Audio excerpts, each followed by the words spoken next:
So I just got back from Warped Tour DC. Instead of just talking about it in a vlog style where I sit down and go over my memories, I figure I show you what happened. From the crowd, behind the scenes, and everything else I'm actually allowed to show.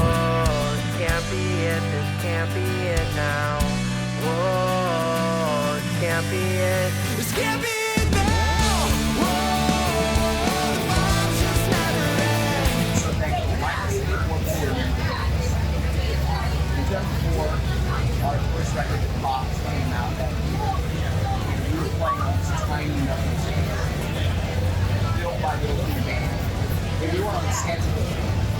We got to Vana, and we played Valley games, Western stage, local, we were on the stage, and Kevin had to come. And that's like all 7 come. Oh yeah, that's my favorite part. That's awesome. They can't come to me. Yeah, here comes too. Yeah, you guys are okay. I still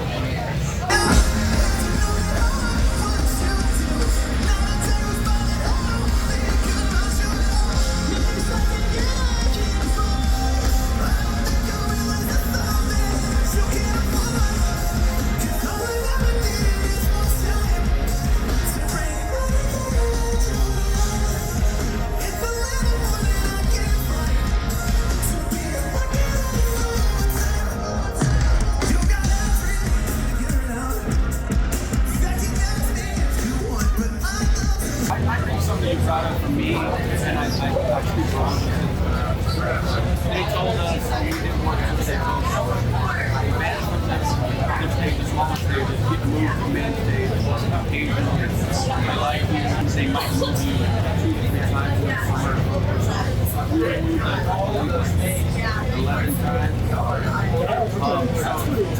I never asked if this was true, but it sort of made us feel like I kept it up at the main, so they never demoted you in the parking lot, so you know what? I think they're like, okay, fine.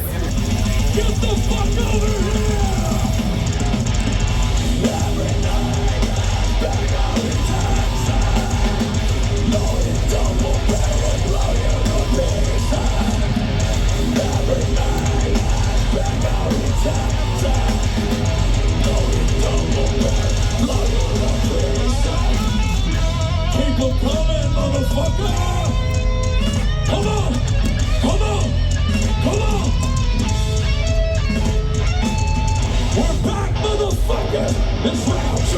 Pour me a fucking Jaeger bomb! From the east to the south! Now my friend, let it go! Once, Machine Gun Kelly was on a bunch of mushrooms and tried to fight me to help him out. It turned out okay though, right? He didn't understand that just because he was someplace else, I understand. And he was trying to he got kicked off the stage and then he was trying to get out of there. And he was coming right through where all our equipment was lined up. And then I was like, man, no, you can't get through here. And I didn't want him to feel embarrassed and walk through and be like, and have to go out and go around. But then he thought I was saying something different. He probably thought you were going to tell him not to walk near our equipment or something. Don't go near our stuff. No, yeah. You know what? I can actually see that. So what? You gotta do it now, I'm reaching.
There's a whole lot of friends here that I didn't see last year. Hot. It's real hot. Yeah, last year it poured rain on our day. We call it the Great Flood of 2025 because it started a flood in our bandwagon, and the bandwagon is never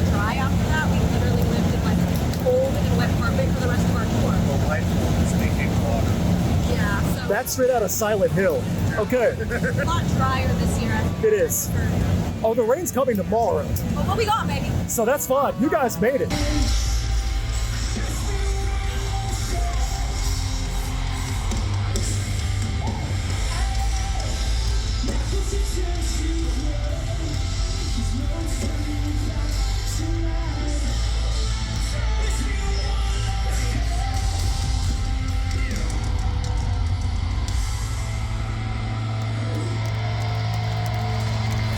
The sky is falling, they just smile, never call it out.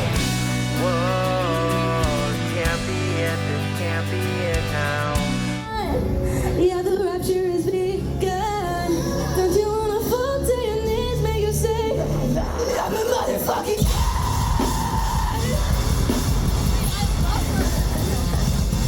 Whoa.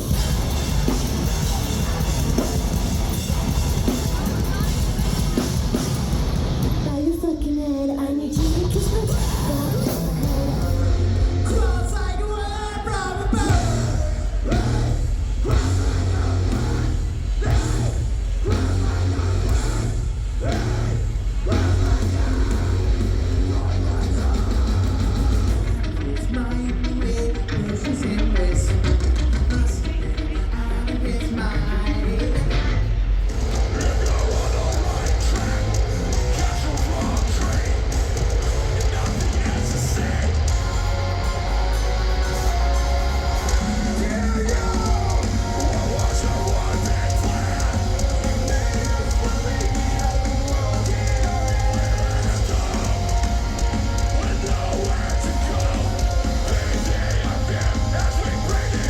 I just made it back to the car. As always, Warped Tour is a chaotic festival. Very unplanned and very just, we don't know.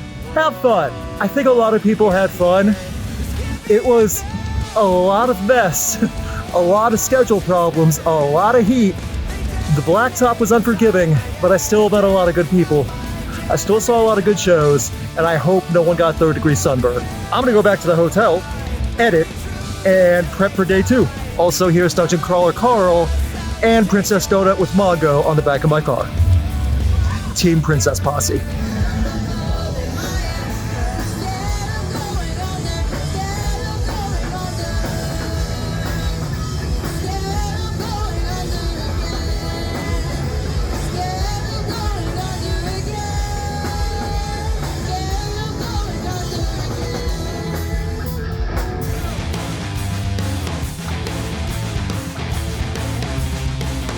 I hate your face, see it every day.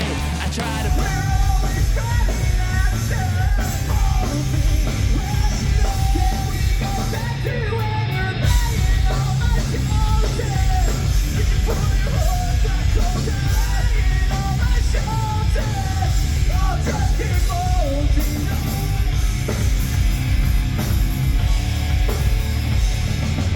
To block you, but you just don't go away.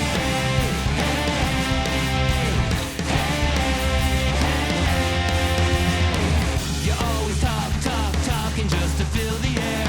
I can't stand you and I don't care what you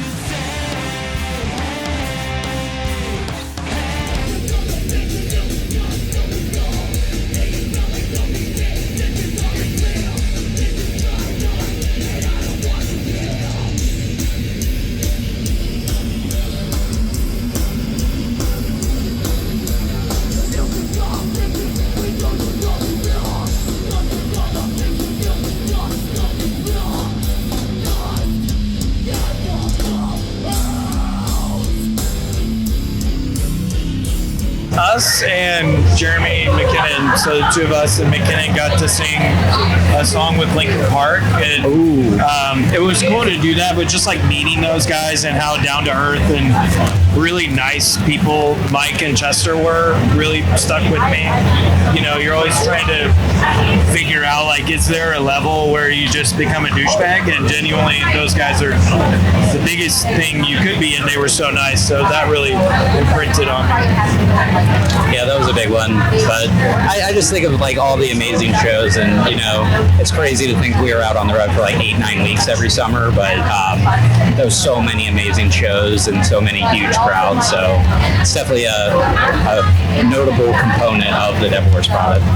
Yeah, I have some funny stories, but I shouldn't tell them. Gosh, I do not want to get you guys in trouble. No, we never did the bad stuff. That's also legally a safe thing to say.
Enjoying it for a long time, but going as a fan at one of the first Warped Tours and seeing a band like Blink-182 that you've never seen before, you never heard of before, seeing them, and then 2 years later, they're the biggest band in the world. That's cool. That's like a core memory for me and my first foray into punk rock, which is why I will always cherish this. But also playing it for the first time in 2005, we got to live our wildest dreams for 2.5 months. That's a funny one too. You want to tell the funny one? No. We do have a great. So Casey, our old guitar player, not known for being the brains of the operation. Okay. But in this instance, he was 2005. He had this bright scheme of buying a lock. He found a porta potty in shade, like under a tree, and he would lock it first thing in the morning. And then we had the key on our bus. You got the fresh one every It was morning. a cheat code, but it was everyone at Warped was reduced to porta potties. We don't care how famous you are. That's just is what it is. But we made a private one for ourselves.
Day 2 for me is over. There is a massive storm on the way, and I cannot risk getting stuck in DC when that hits, because then I'll be stuck here for hours. I'd rather hit the road now because I do have a bit of a drive, while it's clear, so I'm leaving at about 5:30 p.m. Festival's still going on. I'll get my thoughts out after everything for day 2, but day 2 was similar to day 1. Way too hot. There's the chaos, but a lot of people have mellowed out, and I think it's because the age of the average festival goer, especially Warped Tour, has gotten older over the years.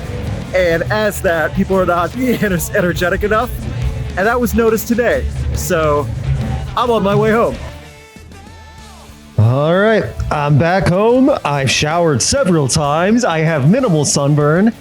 I'm one of the lucky ones. It's Tuesday now that I'm recording this. I took yesterday off to both sleep in a bit, I had an allergy attack, and then I was editing everything I could. One of the cool things I got to do outside of Warped Tour while at Warped Tour was get to work with Honey Revenge. I spoke with some of the members from the Thriller Records team, and they helped to set it up. So I would get backstage footage and them walking up inside stage of Honey Revenge's return to Warped Tour in DC. They were a blast to work with. They were fun. They were a good band. They had a good crowd also over on the Eagle Verizon side of things. I'm happy I got to work with them. I'm waiting to post all that footage because they wanted to approve everything before it went out, which I'm fine with. Once that's posted, I'll link to it in the description below. Otherwise, that was a lot of fun.